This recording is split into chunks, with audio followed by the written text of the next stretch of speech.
পাক উদ্ধার করে ছেড়েছেন আল্লাহর কাছ থেকে। ওই দিনের ওই কারামতের ভিতরে অনেক হাজার হাজার মজার ঘটনা আছে। এর ভিতরে একটা ঘটনা আছে মিষ্টির। আল্লাহ পাক গাউসে পাকের প্রেমের ভয়ে, কিসের ভয়ে? কিসের ভয়ে? আসলে কি আল্লাহ পাক গাউসে পাকে ভয় পায়? আসলে পায়, সেটা প্রেমের ভয়। প্রেমের ভয় কোনো, আর মাইরের ভয় আর প্রেমের ভয় কিন্তু এক নয়। বললেই শিরিক হবে না রে বাবা।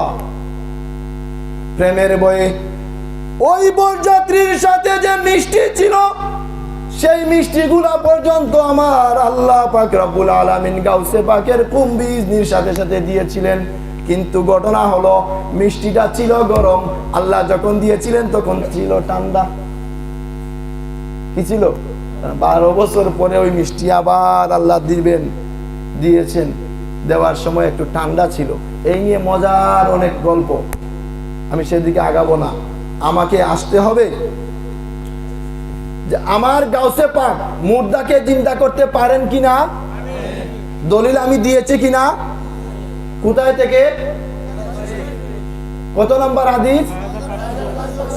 আচ্ছা, আমি সংক্ষেপে কোরআন থেকে দলিল দিয়েছি কিনা যে প্রত্যেক পয়গম্বর 11 শহীদ করেছেন। পাইছেন আপনারা? কারণ উনাদের ঘটনা তো কোরআন শরীফে আছে, অস্বীকার করার তো কোনো সুযোগ নেই।